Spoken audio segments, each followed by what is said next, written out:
Consumer electric goods maker Havells has come out with their third quarter earnings where margins were impacted due to R&D costs. We spoke to Chairman and Managing Director Anil Rai Gupta on this. Listen in.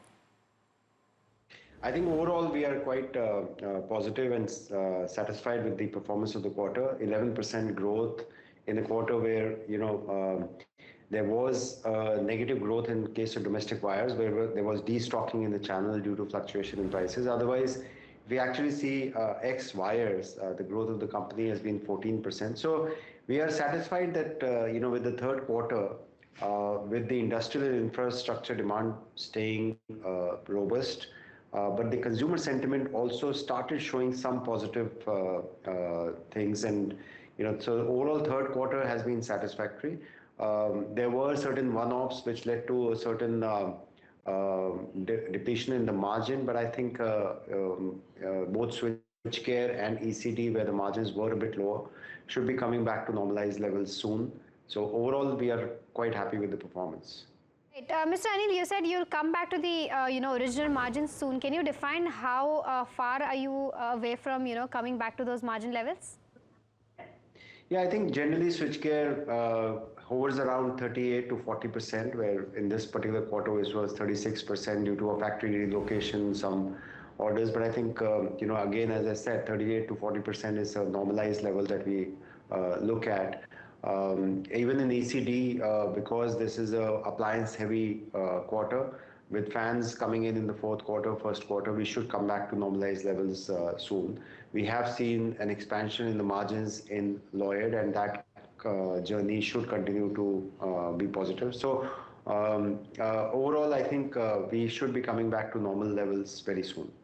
All right. And in terms of, from a longer term guidance perspective, let's say by the end of FY26, where do you see your growth numbers going, revenue, bottom line, as well as margins? I think overall, as I said, there is some sort of positive sentiment we are seeing. In industrial infra segment demand continues to be positive. So, we are looking at a positive FY26. We are gunning for that. All the new product launches, the brand image, or the brand investments, the capex, which is already there. It's already in place. So we are quite positive for FY26, both on sales as well as margins front. Right. Anil, I just wanted to understand as to how are you seeing, your raw material prices fluctuation, because copper wire is something that kind of impacts and it's been volatile, which has kind of hampered the performance of cables and wires as well. How do you see that panning out, and what are the kind of strategies in place to, kind of making sure that hedging is in place so that, raw material prices do not impact margins as much? Well, I think, it is not really affecting margins that much, but it is more affecting the sales numbers. As I said, when there is fluctuation, there is either overstocking or destocking in the channel, which actually is a temporary phenomena. It should come back to regular sales numbers soon. So that's why, there's not a high level of concern in terms of fluctuation. In fact, there was an upward movement in copper at the start of the quarter, which again tapered down during the quarter. So I think overall, as long as stability remains, this overstocking and destocking is not there. But I think it doesn't really affect the margins to a great extent.